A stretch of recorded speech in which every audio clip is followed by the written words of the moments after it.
Hello students, very good morning to all of you. Myself Dheeraj Jain from Shri Vijayanagar. आपके अपने इस YouTube channel पर आपका हार्दिक स्वागत है। चलिए आज की क्लास के अंदर हम सबसे पहले हमने बता दें आपको कि इस चैनल पर हमारे कॉमर्स के सभी लेक्चर आपको मिल जाएंगे। ठीक है, जो लेक्चर नहीं हो तो वो भी धीरे धीरे हम जल्दी से इस चैनल पर अवेलेबल करवा देंगे। हमारी प्ले लिस्ट के अंदर जाकर आप सर्च कर सकते हैं, अलग अलग सब्जेक्ट की वीडियोस हमारे प्ले लिस्ट पे अवेलेबल है।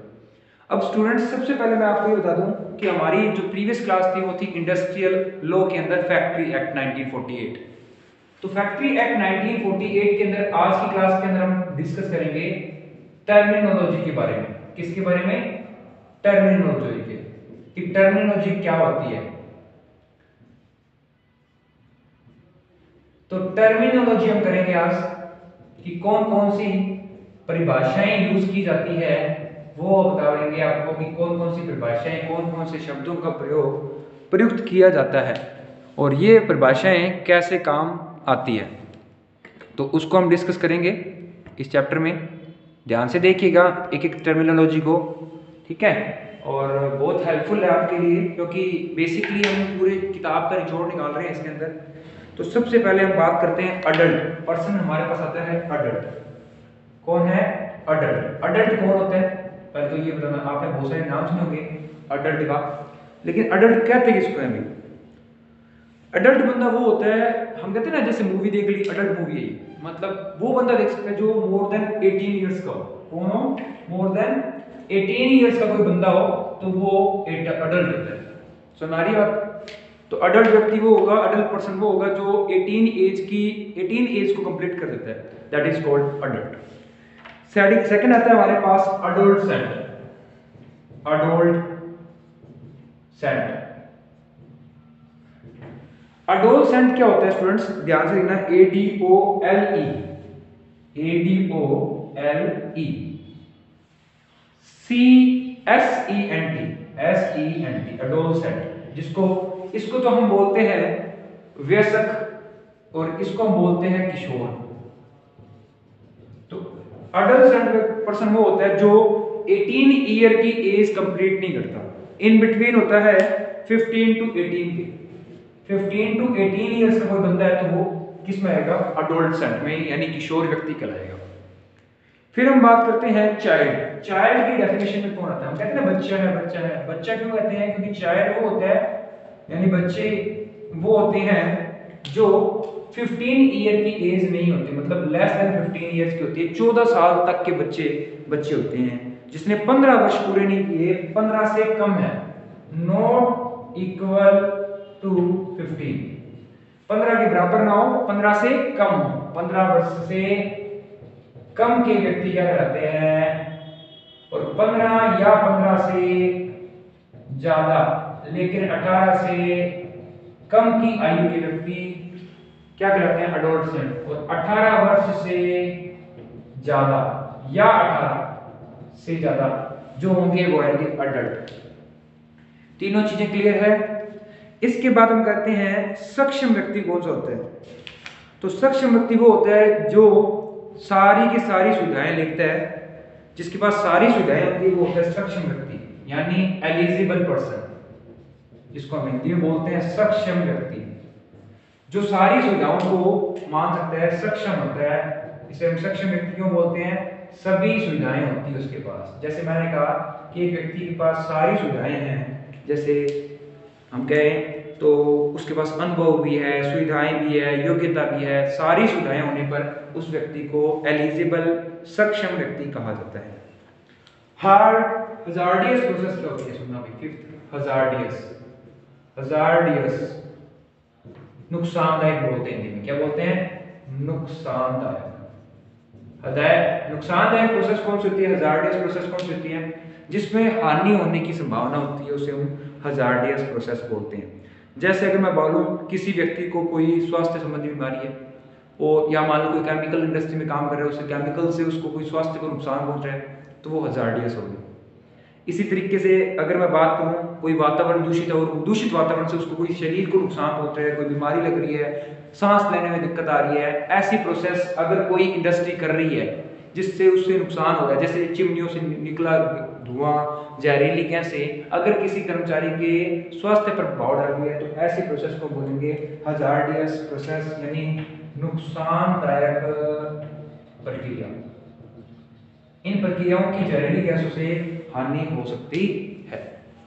नेक्स्ट अगर मैं बात करूं यंग पर्सन कौन से होते हैं,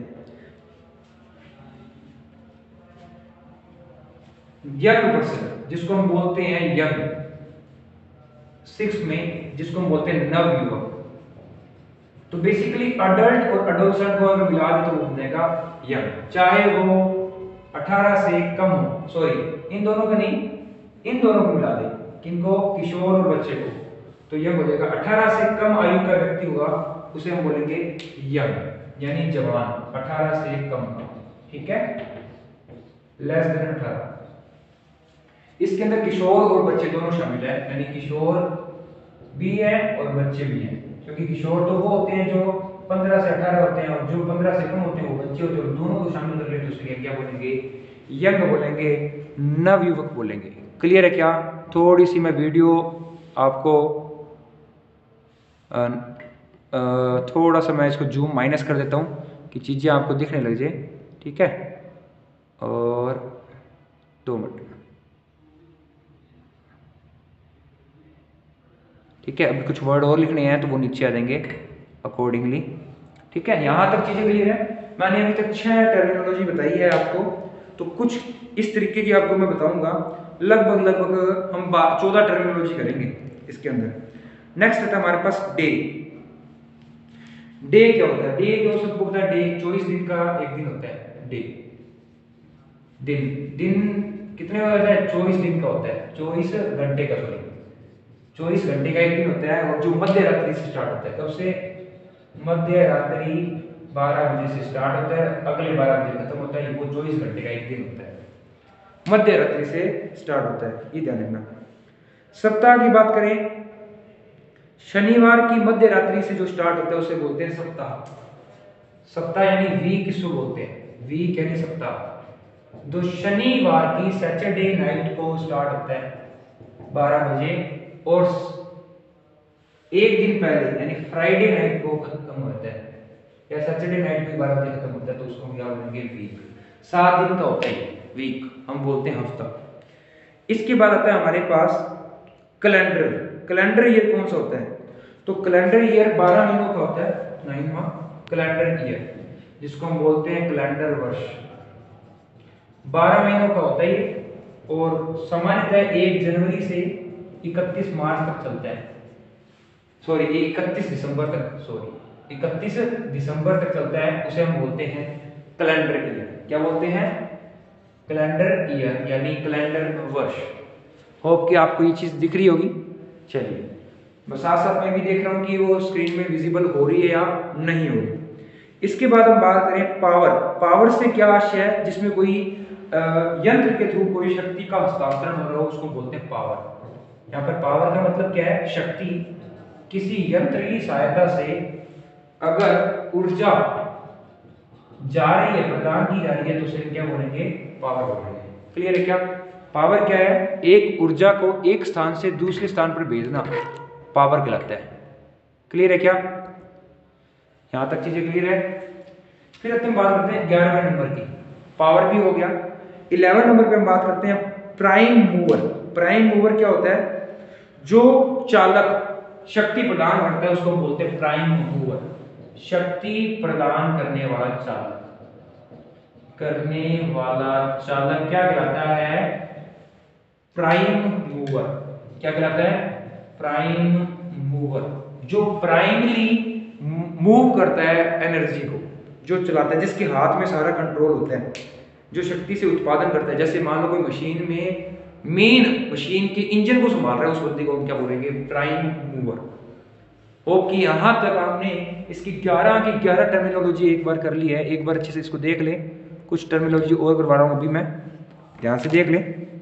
इसके बाद इसको मैं साइड में करवा देता हूँ, क्योंकि नीचे वाली जगह में स्पेस हो गया कम, तो ऊपर वाली में करवा देता हूँ। तो प्राइम मूवर आपको क्लियर आ गया होगा, प्राइम मूवर क्या होता है। चलिए आगे की क्लास हम कैरी ऑन करते हैं। प्राइम मूवर के बाद प्राइम मूवर के बाद स्टूडेंट्स हमारे पास नेक्स्ट आता है, प्राइम मूवर के बाद कौन सा है, तो 12 नंबर पे हमारे पास नेक्स्ट आ रहा है प्राइम मूवर को प्राइम मूवर ही बोलते हैं, इसका हिंदी में नाम है प्रमुख चालक। क्या है? प्रमुख चालक। प्राइम मूवर के बाद नेक्स्ट आता है आपका ट्रांसमिशन मशीनरी। क्या है ट्रांसमिशन मशीन? क्या है कि नहीं, ट्रांसमिशन मशीनरी, तो पहले मैं लिख देता हूं ट्रांसमिशन मशीनरी। हिंदी में इसे बोलते हैं संचारण यंत्र, जो क्या करता है आपकी शक्ति का आगे क्या करता है, प्रवाह करता है, मतलब शक्ति को विभाजित करने वाला, शक्ति को बांटने वाला यंत्र क्या कहलाता है, टाइम ट्रांसमिशन मशीनरी कहलाता है। इसके अंदर मुख्य रूप से धुरा, पहिया, ढोल, चरखी यंत्र, संयोजक, क्लच, यंत्रों के पट्टे, ये सारे इसी में आते हैं, इसी को हम बोलते हैं संचारण यंत्र। फिर आता है यंत्र। क्या होता है? जिसकी सहायता से हम कोई भी शक्ति उत्पन्न करते हैं वो यंत्र होता है। तो यंत्र क्या है, जिसको क्या बोलते हैं, यंत्र, जिसको हम बोलते हैं मशीन। तो मशीन क्या होती है, जिसकी सहायता से हम कोई भी शक्ति उत्पन्न करें, तो शक्ति उत्पन्न करने वाला यंत्र क्या कहलाता है आपका, मशीन कहलाता है। जो जिसमें पावर हो और पावर के थ्रू कोई भी मशीन क्रिएट कर दे, कोई भी यंत्र क्रिएट कर दे, उसे बोलते हैं। ठीक है। और नेक्स्ट आता है हमारे पास अधिष्ठाता, जिसको हम बोलते हैं ऑक्यूपायर। लास्ट है ऑक्यूपायर। ऑक्यूपायर की स्पेलिंग आएगी OCCUR, ऑक्यूपायर। ऑक्यूपायर क्या होता है, अधिष्ठाता होता है। अधिष्ठाता वो होता है जो सभी को कंट्रोल करता है, सभी क्रियाओं को नियंत्रित करने वाला, सभी क्रिया को नियंत्रित करने वाला व्यक्ति क्या होता है, अधिष्ठाता होता है। क्लियर है क्या? होप कि यहां तक आपको चीजें क्लियर होगी। क्लियर है क्या स्टूडेंट्स? होप कि यहाँ पर हमने टर्मिनोलॉजी को एक बार क्लियर कर लिया है। एक बार अच्छे से देख लेते हैं टर्मिनोलॉजी कौन कौन सी की है। तो ये टर्मिनोलॉजी हमने की है हमारी क्लास के अंदर, एक बार देख लें टर्मिनोलॉजी क्या है। तो सबसे पहले हमने की है adult, adolescent, child, eligible, hazardous, young, day, week, calendar, power, prime mover, transmission machine, machine, occupier. Adult less than 18, 18 साल से कम का व्यक्ति, 18 साल से ज्यादा का व्यक्ति, सॉरी। एडोलसेंट 15 से 18 के बीच का, चाइल्ड 15 से कम का, एलिजिबल जो सभी सुविधाएं होती है उसके पास, हजार्डियस नुकसानदायक कोई प्रक्रिया कर रहा है उसको हजार्डियस बोलेंगे। यंग 18 से कम का व्यक्ति, चाहे वो चाइल्ड हो चाहे एडोलसेंट हो, दोनों ही कवर होते हैं।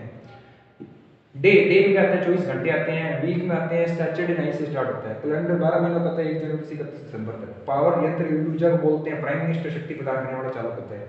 ट्रांसमिशन मशीन शक्ति को बदलने वाला यंत्र होता है, मशीन शक्ति को उत्पन्न करने वाला यंत्र होता है, ऑक्यूपायर सभी क्रियाओं को नियंत्रित करने वाला यंत्र होता है। ठीक है, यहाँ तक हमने टर्मिनोलॉजी क्लियर की है। ठीक है, आज की क्लास में हमने टर्मिनोलॉजी की है, अच्छे से कर लेना स्टूडेंट्स। Thank you.